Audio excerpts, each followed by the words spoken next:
یہ ارشاد فرمائیے کہ ناپاک کپڑے دھوتے ہوئے اگر اس کے چھینٹے جو پہنے ہوئے کپڑے ہوتے ہیں پاک کپڑے اگر اس پہ چھینٹے پڑ جائیں تو کیا یہ جو پہنے ہوئے یہ پاک کپڑے ہیں چھینٹوں کی وجہ سے وہ بھی ناپاک ہو جائیں گے؟ کیا مسئلہ ہے؟ اب وہ چھینٹے کس طرح اڑے یہ اب مثال کے طور پہ ناپاک کپڑا ہے جس میں نجاست نظر نہیں آ رہی ہے نا اور اس پر پانی بہا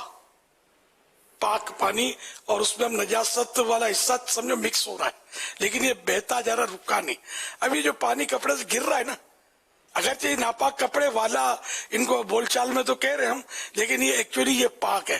جبکہ اس میں کوئی نجاست کا اثر نہیں ہے اور کہیں بھی دھار اس کی جدا نہیں ہو رہی ڈائریکٹ اس میں دھار آ رہی ہے اور وہ اس طرح آ رہی ہے کہ وہ چھینٹے دوسروں پر نہیں اڑا رہی ورنہ نجاست سے ٹکرا کر چھینٹے اڑیں گے تو وہ چھینٹے پھر ناپاک. تو یوں مطلب یہ اگر صورت ہے اب وہ کیا صورت ہے یہ واضح ہو نجاست پاک پانی میں گھپ کر کے گرائی جیسے اب ناپاک چیز گری اس سے وہ چھینٹے اڑے اس نجاست سے ٹکرا کر تو یہ چھینٹے ناپاک ہیں.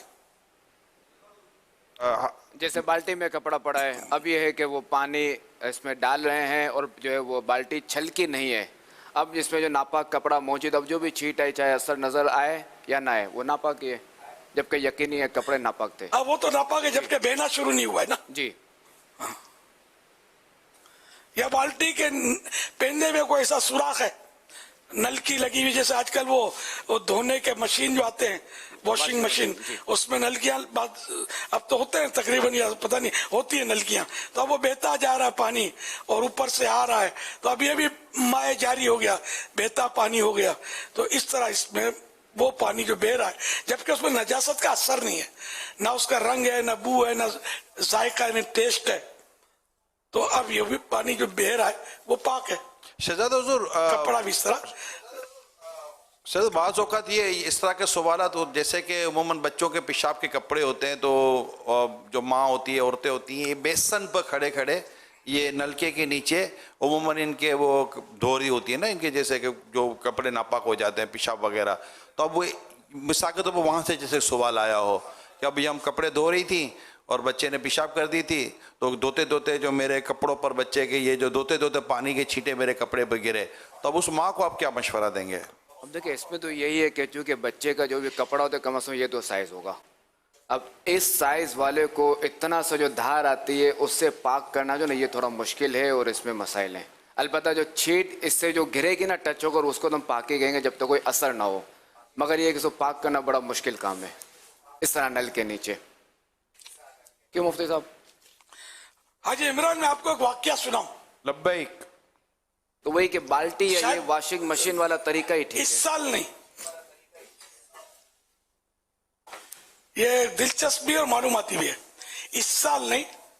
غالباً دوسرے سال بقرعید کے پچھلے سے پچھلے سال شاید ہم قربانی کے کھالوں کے اسٹالوں پر بستوں پر کے لیے نکلے تھے. عید کا شاید دوسرا یا تیسرا دن ہوگا بارشیں زوردار شروع ہو گئی یا زوردار پانی بہنے لگے تو ایک جگہ سے ہم گزر رہے تھے گاڑی تو کوئی جانور کٹ رہا تھا قربانی کا اور پانی لال لال ہو رہا تھا اس کا اور پانی کا ذخیرہ بہت تھا پانی بہ رہا تھا وہ لال لال ہو رہا تھا. حاجی رضا نے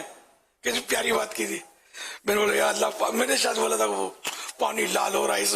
ناپاک پانی تھا جو لال تھا وہ تو ناپاک ہی تھا بہتا خون تھا اس میں ذبح کے وقت نکلا ہوا. تو حاجی رضا نے کہا کہ اس کے اطراف میں جو پانی ہے نا جس میں بالکل سرخی نہیں ہے تو وہ پاک ہے.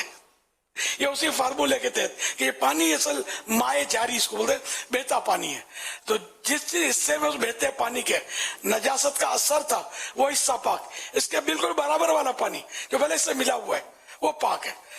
جبکہ اس میں نجاست کا بالکل اثر نہیں ہے نہ رنگ ہے نہ بو ہے نہ مزہ. یہ ہمارے ناظرین کے لیے بھی سیکھنے کے لیے بہترین پوائنٹ ہے یہ اللہ پاک نے یہ آسانیاں بھی ہمیں عطا فرمائی ہیں، اور آسانیاں ہی عطا فرمائی ہیں، ہم سیکھنے والے بنے. ایسے ایسے پیچیدہ مسئلے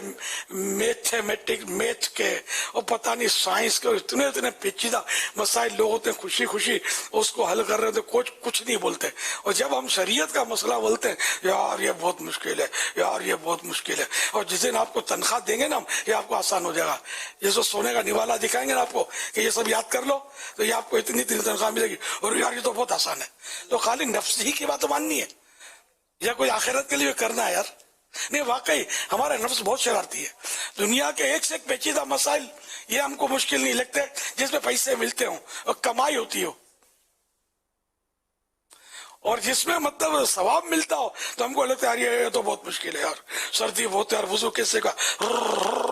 کر کے دانت بجاتے ہیں. اور جس کی ڈیوٹی رات کے 4 بجے ہو تو اب دانت بجے یا سر پہ ٹکاٹک اولے بجے، اس نے پہنچنا ہوتا ہے، پیسے ملیں گے. اب مسجد میں پہنچنے کے لیے سردی ہے، وہ کر کے پڑے ہوتے ہیں، وہ کر کے مطلب ڈال کے کہ اس میں پیسے نہیں ملتے، ثواب ملتا ہے. تو میرے بھائی، ثواب کی قدر و قیمت مرنے کے بعد ہوگی کہ اصل دولت یہ تمہارے سکے تھے یا یہ ثواب نیکیاں، یہ اصل دولت ہے. مگر یہ بہت دیر ہو چکی ہوگی، مرنے کا وجہ پتہ چلے گا تو پھر کچھ ہو نہیں سکے گا. تو ابھی سے سمجھ جاؤ، نیکی کوئی چھوڑنی نہیں ہے، گناہ کوئی کرنا نہیں ہے. اللہ توفیق دے. صلو علی الحبیب صلی اللہ علیہ محمد.